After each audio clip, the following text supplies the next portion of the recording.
Hello everyone and welcome to today's webinar Understanding Hodgkin Lymphoma Awareness, Myths and Hopes. I am RJ Trishul and your host for today. We have Dr. Mangesh P. Kamath, Additional Director of Oncology, Hematology and BMT at Fortis Hospitals. So he is going to help us understand to know about Hodgkin lymphoma, what are the myths, everything in simple terms, and talk about the positivity in the journey along with Hodgkin lymphoma. So doctor, how are you? I am fine, thank you. How are you? I'm good. So today we are going to talk about Hodgkin lymphoma. Yeah. So my first question is, let's begin with the basics. What exactly is Hodgkin lymphoma and how is it different from other types of cancer? Yeah.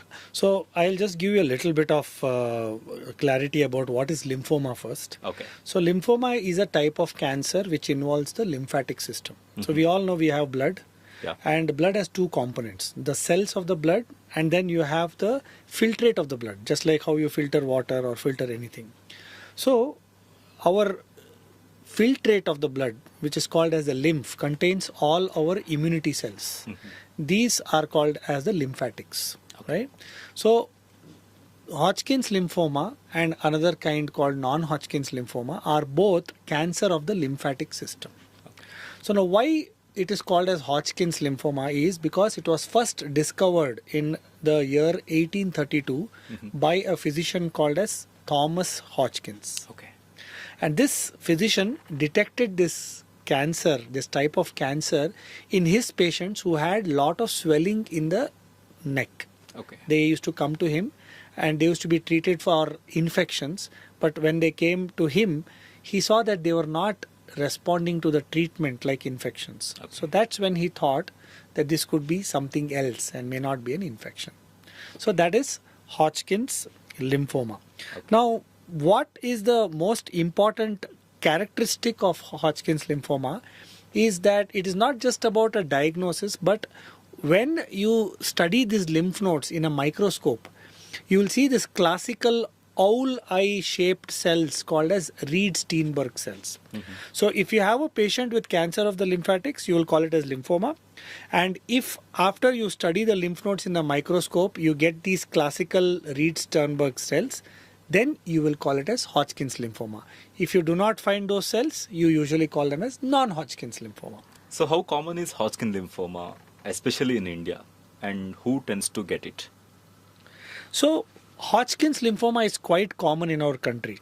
Now we have a huge population, so as expected, we would have a huge burden of cancer in general.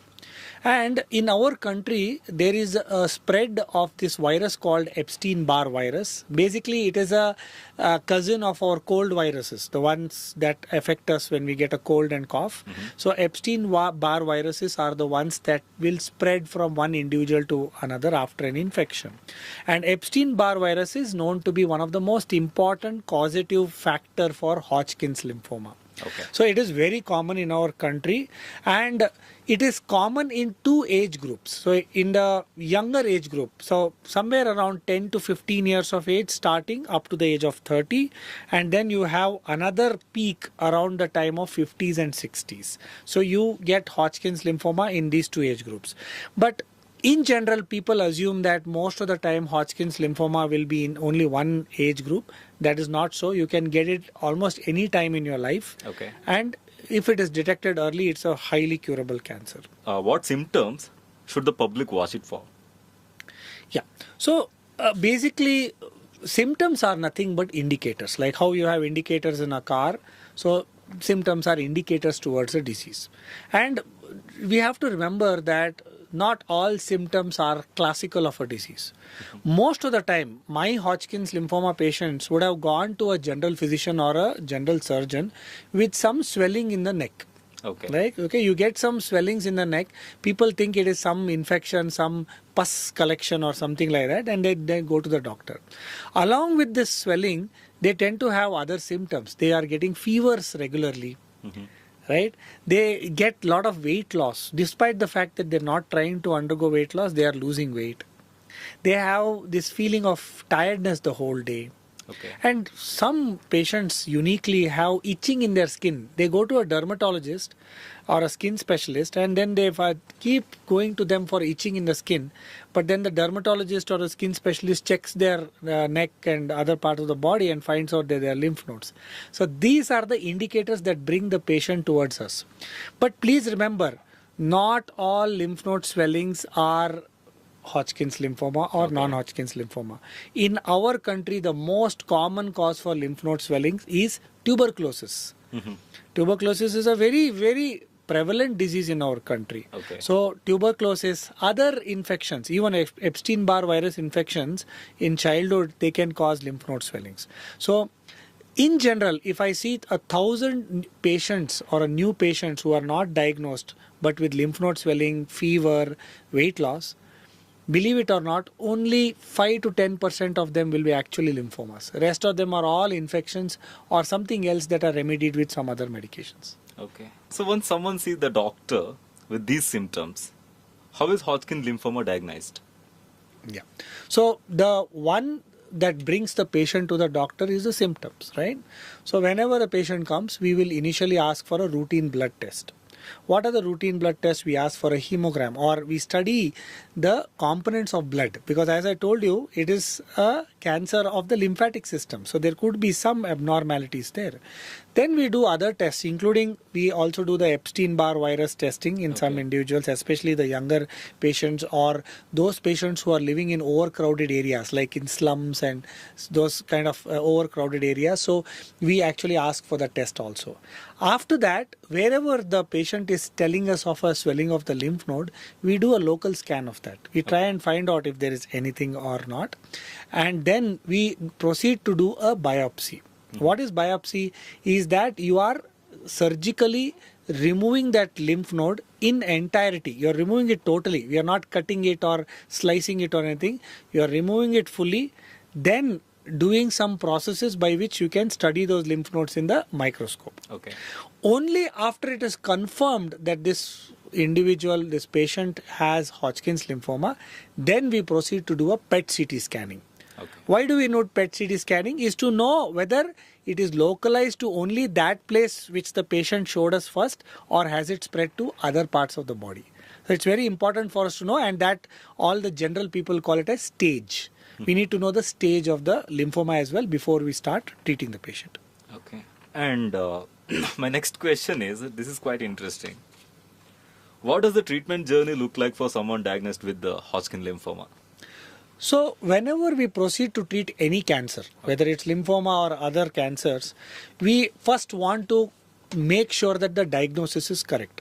Okay. We have to be very diligent. Please remember, the word cancer itself invokes a lot of anxiety, lot of depression in patients. So first thing we always make sure is to confirm the diagnosis. I have had many patients in my career who are diagnosed outside by some of my colleagues or anybody else, and patient has gone for second opinion evaluation, and we have actually told the patient that you don't have a cancer. Okay. So it is that common. We believe that it cannot happen, but it can happen sometimes, because humans are humans. You are prone to error. So first thing is we have to confirm the diagnosis, right? After that, once I get to know this patient has Hodgkin's lymphoma, then I do a PET-CT scan, which I just told you a little while ago. And the PET-CT scan tells us whether this is a stage 1 Hodgkin's lymphoma, 2, 3 or 4. Now, what is the meaning of these stages is, stage 1 means it's only 1 or 2 small lymph nodes. Stage 2 means it's gone beyond that area where the lymph node is. Stage 3 means it is almost there on upper and lower parts of the body. And stage 4 means it has involved organs other than lymph nodes. For example, lungs could be involved. For example, kidneys could be involved. The bone can be involved. The liver can be involved. And sometimes, unfortunately, even the brain can be involved. So that is stage 4 cancer. Now, why do we need to know the stage? Is so that we can plan what therapy to give and how much therapy to give and how long the therapy to give. Okay. Let me give an example. Stage 1, Hodgkin's lymphoma, very small area. There have been some times where we have just given 2 sessions of treatment for the patient and patient is cured. Okay. Stage 2 or stage 3, sometimes we give 4 to 6 sessions of treatment and patient gets cured.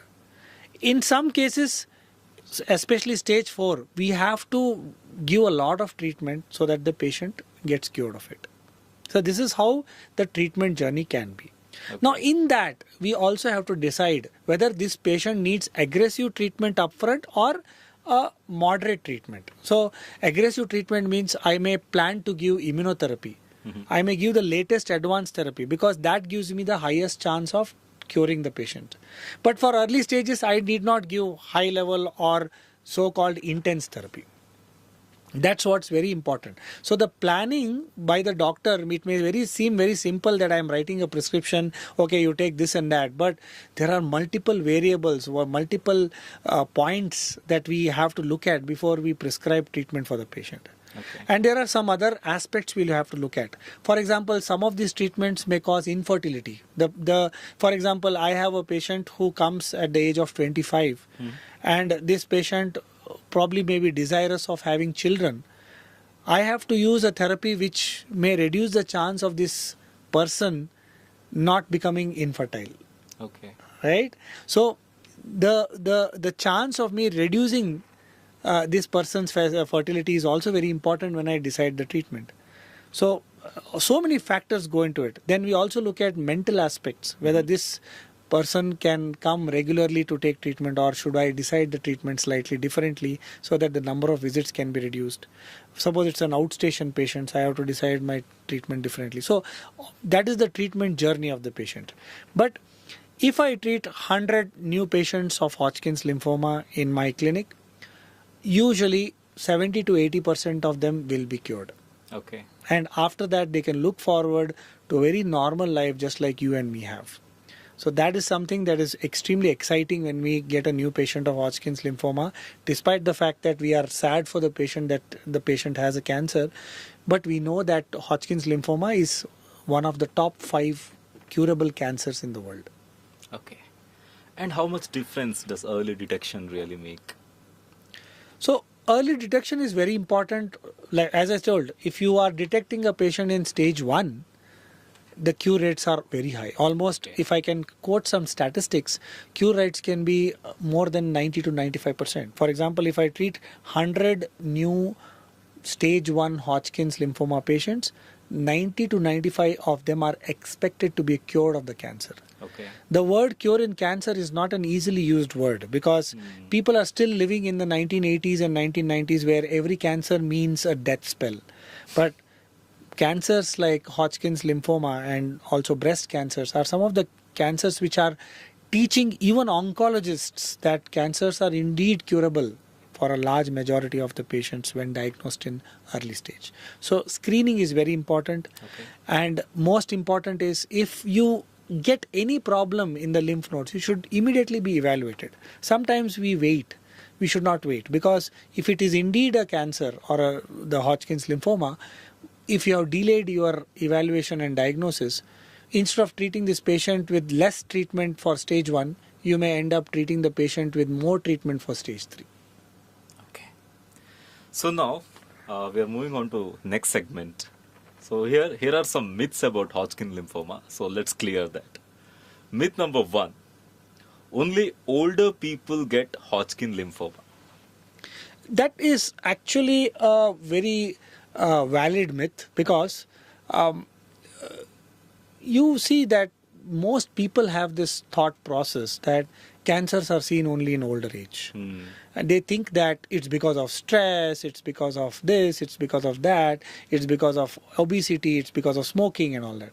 But Hodgkin's lymphoma is not dependent on this. Okay. As I told you, a large majority of patients with Hodgkin's lymphoma get Hodgkin's lymphoma because of some infection that the body is not able to throw out. Okay. So when you get a cold and cough, you tend to take some medicines or you just take some home remedies and you get fine, right? And then after that you're back into your normal self. But this doesn't happen in everybody. Okay. So it's important for people to know that Hodgkin's lymphoma is seen in the younger population as well. In fact, if I were to see 100 patients in my clinic, I see more patients in the younger age than the older age. Okay. So definitely not true. It can be seen in different ages, especially in the teens and adolescents. Okay. So myth number 2, swollen lymph nodes always mean cancer. I just told you a little while ago Yeah. that it need not be, especially in a country like ours, in India, where tuberculosis is a lot more common than cancers. For example, just to highlight to the audience, cancer is mostly a diagnosis of minority. Okay. If I see 100 patients, the chance of cancer is there in 1 or 2 or 3 patients, right? I mean, talking about if I were a general physician or a general surgeon, I don't see cancers daily. Of course, once they're diagnosed, they come to a specialist like myself, but it's not very common. So, anybody has got swollen lymph nodes, please meet a physician or a surgeon immediately. They will evaluate whether this is cancerous or not. And if it's not cancerous, they'll give you the treatment for that, most likely antibiotics or certain other remedies, and it will be cured. If it's cancer, then they will make sure it's cancer and then refer to an oncologist like me. Okay. So cancer treatment always leads to unbearable side effects. So this is another carry-over mindset that we have from the 1980s or 1990s. I will tell you about myself. When I was doing my MBBS in early 2000, when we used to see cancer patients, we used to get scared, Okay. right? Because yes, the treatment of those times were extremely toxic. Side effects were definitely there. We used to see patients getting vomiting and such dreaded side effects those days. But try and correlate it with the kind of mobile phones we had in early 2000. So much has changed, right? If you see the cars of 2000 and now 2025, the ones that we look now are like some movie, sci-fi movie type cars, you know. And those days they were basically like, you know, Premier Padmini sort of kind of cars. So just like other things have progressed with time, cancer treatment has definitely, if you ask me, superseded these developments. I have patients who come to my center, take treatment and go to their work. I have had a few mechanics who are treated with Hodgkin's lymphoma who are actually taking the treatment early morning and going and working as mechanics throughout the day. They hardly get any side effects, right? That's because we have a lot of new medicines which prevent the olden days side effects. We have extremely potent medications which hardly gives any vomiting, hardly gives any body pain. You know, so those kind of medications are available today. So we hardly find a major problem while giving these medicines. Another important perspective that I would like to offer is we don't treat everybody with chemotherapy nowadays. Okay. We use immunotherapy in a large majority of patients, especially in the advanced stage. So when we use immunotherapy, the side effects are usually lesser than giving chemotherapy in general. As I told you, chemotherapy side effects itself have reduced to a great extent. So immunotherapy side effect percentage would be in like single digit. Okay. So that's very important for us to know that we don't treat all Hodgkin's lymphoma with the same kind of treatment. I have one patient who I treated recently, maybe 2 months ago, who had only one lymph node, right? Diagnosed to have Hodgkin's lymphoma. PET scan did not show any other lymph node in the body. We just gave radiation to the patient. Okay, it was a subtype of Hodgkin's lymphoma. We just gave radiation. Radiation means local X-ray treatment to the lymph node area where the lymph node was removed from. Patient is fine. Patient did not require even any injections. So that's how elaborate the scenarios can be when it comes to treating Hodgkin's lymphoma. Okay. And if Hodgkin lymphoma comes back, there are no options left. Yes, this is a question that is often asked by my patients, especially if some of them are unlucky to have the recurrence. Now, you can get the Hodgkin's lymphoma back while you are undergoing treatment or after you complete the treatment and in a few months or a few years after completing the first attempt of treatment. So, in these patients, we give second line treatment called salvage therapy. We use a basket of immunotherapy drugs. We have different types. We have a drug named brentuximab vedotin. We have nivolumab. We have pembrolizumab. These are all immunotherapy varieties. These medications are used along with the salvage chemotherapy. we reduce the tumor again, and then we do a procedure called bone marrow transplantation. Okay. We don't have enough time to discuss that, but it is a therapy where you are destroying the patient's immunity and giving back the mother cells of the blood so that it can start producing normal cells again. With this, we are still seeing almost 40 to 60% of patients being cured. So, if unfortunately anybody gets a recurrence, it is still possible to cure those patients. But the recurrence, again, just like in the beginning, has to be detected early. Any early detection, highest chance of best results. That's what I always believe with not just Hodgkin's lymphoma, various forms of cancer. Okay. So our next segment is living with and beyond Hodgkin lymphoma. So my first question is, how can patients and their families cope emotionally with the Hodgkin lymphoma diagnosis? This is actually a very relevant question when we see patients who come to us at the age of 10 years or 12 years or 15 years, because they are dependents, they are parents to take care, and parents can get extremely anxious and distressed because of the diagnosis. The most important part of being a doctor is about how you counsel your patients, how you take care of them, and how are you emotionally supporting them. So the most important part during my counseling sessions or my initial treatment decision sessions with the patient is to first emphasize to them that this kind of cancer, Hodgkin's lymphoma, is very curable. Okay. That sentence itself reduces their anxiety by 50 to 60%. They just start getting a little more relaxed. So it is definitely a big emotional challenge for them. While they are undergoing treatment, they have a lot of negative in their mind. They are thinking, what if my child is not the one who is getting cured of the cancer? What if my son is not getting cured of the cancer, or daughter is not getting cured of cancer? Maybe the doctor is giving the right treatment, but what if it not works on me? So our job is to keep giving them validation regularly. For example, we don't just treat them. If I am treating a patient of Hodgkin's lymphoma with 6 cycles, I sometimes do a PET CT scan at the end of 2 cycles or 3 cycles, just to show to the parents or the family members that yes, indeed the Hodgkin's lymphoma has reduced.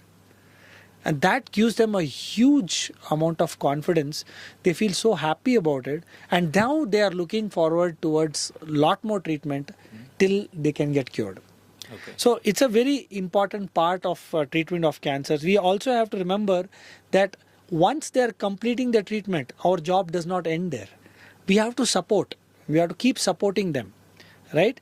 There is a term called cancer survivors. That means they have survived cancer. They have defeated cancer.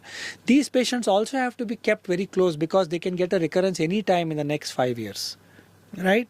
So we have to keep assessing them regularly. We have to invite them to keep getting consulted once every 6 months or so that we can make sure that the cancer is not there in their body.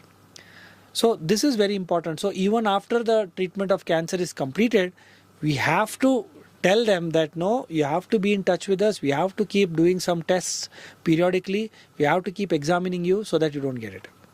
Now, all these activities and exercises that we do from the time the patient is diagnosed with cancer to the time that the patient is declared to be cancer free is the role that a doctor has to play. We have to be mentally available, physically available, and emotionally available. So that's how we as doctors can give them a better quality of life. Can a person return to normal life after treatment? Absolutely. When I have certain patients who I treated way back in 2012 and 13, Okay. and they were those days adolescents, now having 2 or 3 children and enjoying their life like normal individuals. It is possible, definitely. We have to make sure that they undergo a few periodic testing, and depending on what treatment we gave them, we recommend them certain tests to do, like how the general public does master health checkups, right? So we give an individualized health check program for them regularly so that they can get these tests done by themselves.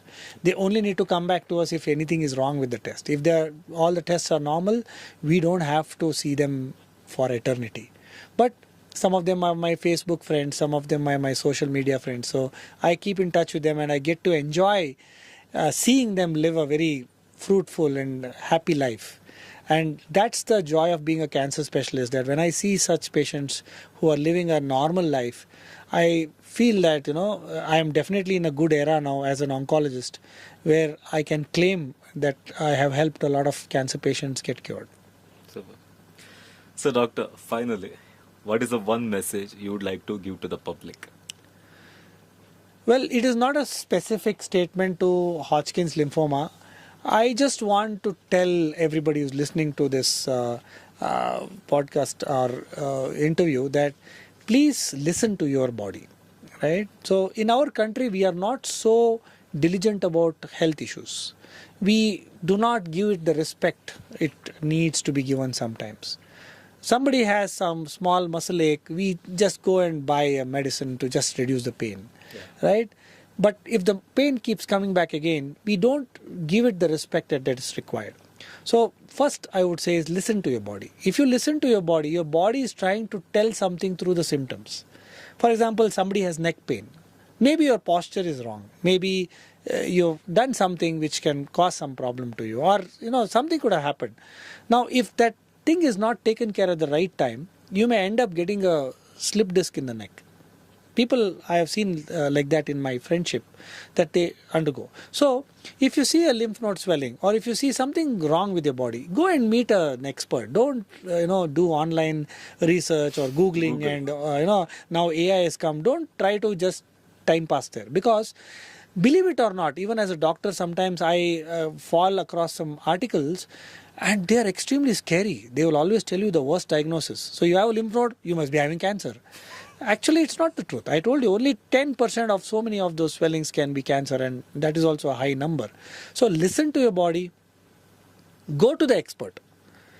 If I needed, to get some expert advice, that is because I care for my body.